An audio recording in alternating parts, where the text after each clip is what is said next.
stretches or exercises to do, because next time they see me, the first thing I'm going to ask them, how is the stretching going? And I suggest that they do this in the morning and in the evening. And so there's a couple things. I'm going to show you a couple things that they can do. We're talking about upper and lower cross. So we've got forward shoulder, forward neck and head. And then, of course, we get that severe lordosis from the stomach and the abs getting weak and the hips getting rotated and the butt sticking out. So, a couple good things here too. So we want to create some tone. So we know which side of the body's strong, which side of the body's weak, right? Front of the body's going to usually be strong because we're always using those muscles to flex. And the back of the body's going to be weak.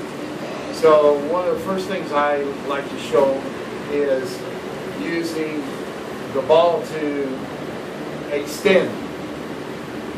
So I like to make sure that this ball seems a little flat. I like to tell them that they need to keep their ball aired up. I brought my thumb with me. I think this ball here is a little firmer.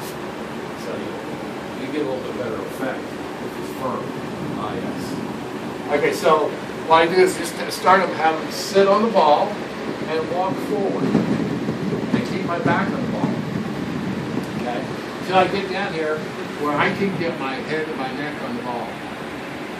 Now, I want to put my arms over, and if you haven't done this kind of thing, you might want to have something on the side to help you balance, because not only are you training the global muscles, the big muscles, but you're also training those little stabilizing muscles around the spine.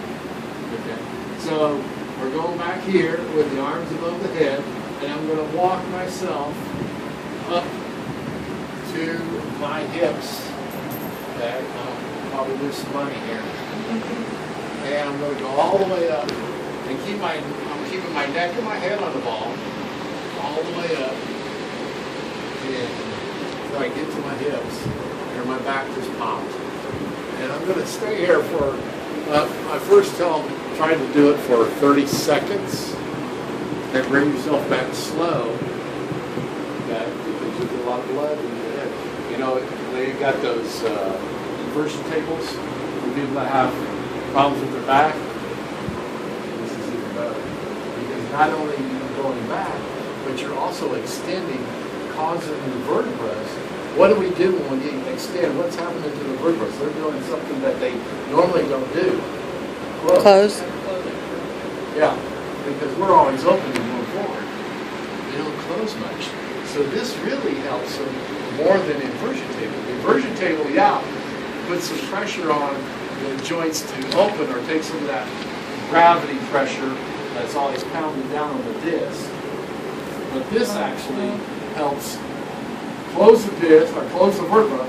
And when we put pressure on, when we close the vertebra, we're putting pressure on the disc to do what? Anybody know? That's a lot of damn thinking, isn't it? So if I close I might get my vertebrae to close on one another, that disc gets pushed to the front. When we're flexing, where does it get pushed? To the back. Where's the nerves? Toward the back. So we're actually causing some relief from the pressure of the disc on the nerves.